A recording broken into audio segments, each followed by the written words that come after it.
This is Inside the Right. So this is the ad that I've been waiting for the Biden campaign to release. Take a look. Bird brain. I call it bird brain.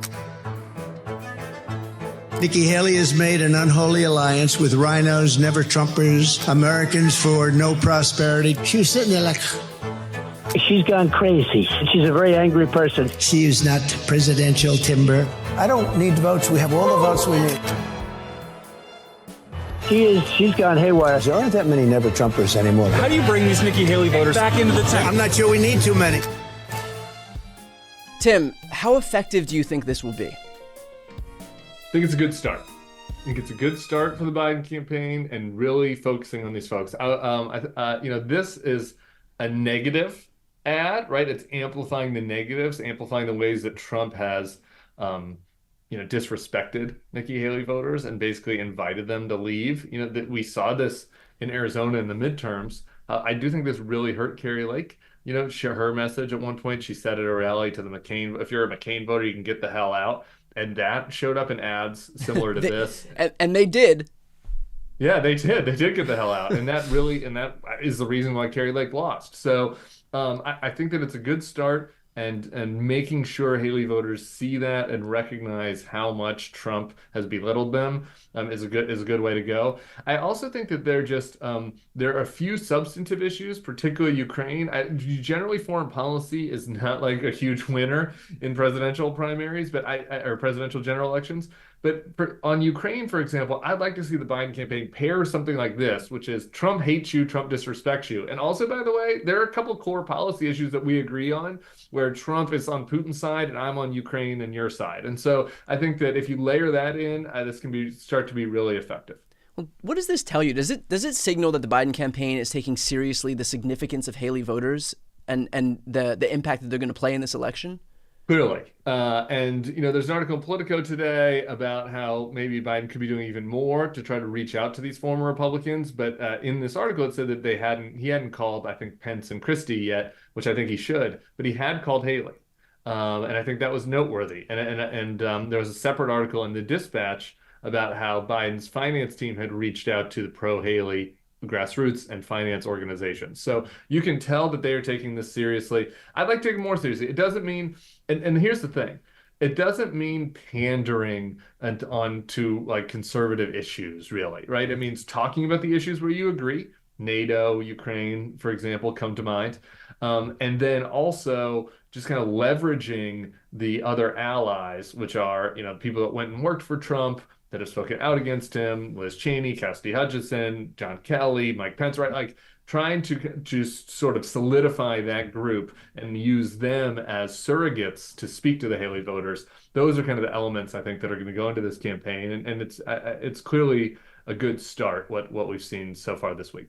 Yeah, I mean, I think people look at this and perhaps wrongly assume that Nikki Haley's going to have no impact because it's Nikki Haley. She's not some the second coming of Christ in the GOP. Yeah. Nor is Mike Pence, nor is James Mattis or Rex Tillerson or Chris Christie or any of these people. But taken together, this can have a big impact. I mean, this is death by 1,000 cuts for Donald Trump. And so, these elections aren't won by miles. They're won by inches. And we'll take every inch we can get. That's exactly what something like this does.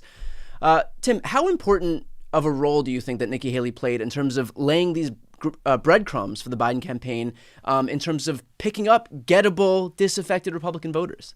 Yeah, well, look, I think by staying in and antagonizing Trump, just for starters, that created a lot of those video clips that they're able to use in the ad now, right? Yeah. If she just dropped out of the race, then Trump wouldn't have been saying all that. So I think that was useful. It gave fodder for the ad campaign. And I think that it helped build up this, whatever it is. Look, it's a minority. It's not, it's not enough people. I wish it was. It's not enough people to, we can't have a president of our own, the Nikki Haley type voters, right? Yeah. But, if you look at her numbers, 12, 15, 18, 20, 25, depending on the state, percent, up to 30% in certain states of Republicans that voted for, that's a very ripe audience, right? And so the question is, how can the Biden campaign best get them without sort of course, alienating the core members of the coalition? One other thing that happened this week, I think is worth mentioning, Liz Cheney had an event in Drake where she was very clear on this. She had a very clear message that said essentially, I have policy disagreements with Joe Biden, but the country can survive policy disagreements. I'm not trying to lobby him on those policy disagreements. Like the country cannot survive a overthrow of our democracy and undermining of our rule of law, and that's why we cannot have another Trump term. That, I think layering in with the Haley voters is very important. Having somebody like Liz Cheney that's saying that directly, because I don't know if Nikki Haley's going to say that directly. Frankly, Nikki Haley might end up endorsing Trump, right? So you need to figure out how to reach her voters in other ways without relying on her.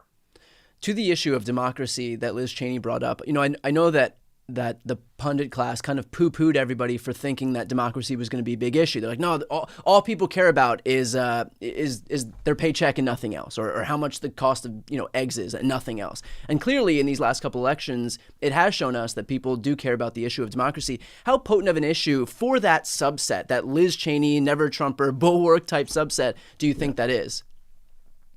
It's potent. I mean, I think it's a both and situation, right? You cannot, a lot of times in punditry, people want to say like, well, we just have to focus on kitchen table issues, or we should just focus on democracy. And it's like, yeah, Joe Biden's got an unwieldy coalition. If you've got a coalition of everybody from like low-income voters of color and young voters, and all the way over to Bill Kristol, neocons. It's hard to appeal to all. So you got to find ways to appeal to all of them. The democracy issue is going to be very important for Nikki Haley voters, and I think the democracy issue kind of relates to this broader frame of supporting supporting America as we have come to know it, right? That America is a place that we have a rule of law where everybody's vote counts. We respect everybody of every race and religion, where we stick with our allies overseas. Right? Like, I think that is kind of this broad flame where Joe Biden sort of represents that part of the American spirit and protecting it, versus Donald Trump that wants to tear it down. And I think when you talk about it that way, it becomes a little less esoteric and a little less, like an insidery thing, and people get that. Yeah, I mean, and the freedom issue more broadly, talk about making it more specific. I mean, just look at issues like Dobbs or abortion or interstate travel or IVF. I mean, how much more local can you get than that, than literally inserting the government between a woman and her doctor, or between, a mom and the rest of her family, a husband and a wife. So I think that freedom issue kind of filters all the way down to as local as it could possibly get. By the way, for those watching right now, if you want to support this coalition that we're building right now, please make sure to subscribe to The Bulwark. That's where that's YouTube. That's Tim's YouTube channel that he's on throughout the week. So again, to build up this coalition from the right all the way to the left, please make sure to subscribe so we can elevate everybody's voice in this ecosystem. Tim, we see ads like the one that we played at the top with Nikki Haley, and it does signal the Biden campaign's intent to reach these swingy Republican voters. But what else is the Biden campaign likely doing behind the scenes to reach those people? I mean, I don't think they can just rely on like the errant ad every once in a while that directly calls out Haley voters.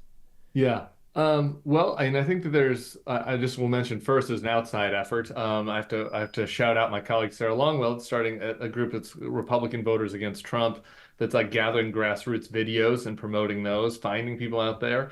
And you can check that out at rvat.org if you're interested, rvat.org. And I think they are also recruiting, as well as the Biden campaign, surrogates, messengers from the Trump administration, and making sure that those voices are heard. I know that a lot of people listen to this channel and are super engaged, know who Cassidy Hutchinson is, know who Sarah Matthews, know who these people are that testified at the January 6th committee. But there are a lot of people who might have known about it right when it happened, or have forgotten, or weren't like that engaged. And recruiting those people as surrogates, I expect you'll see some of them, many of them at the Democratic Convention, for example, this summer, and promoting those stories and making sure that people, that voters who might be on the fence realize that the people close to Trump, the people who saw it up close and personal, recognize the threat, recognize the stakes, and are encouraging them to not put him back in the White House again.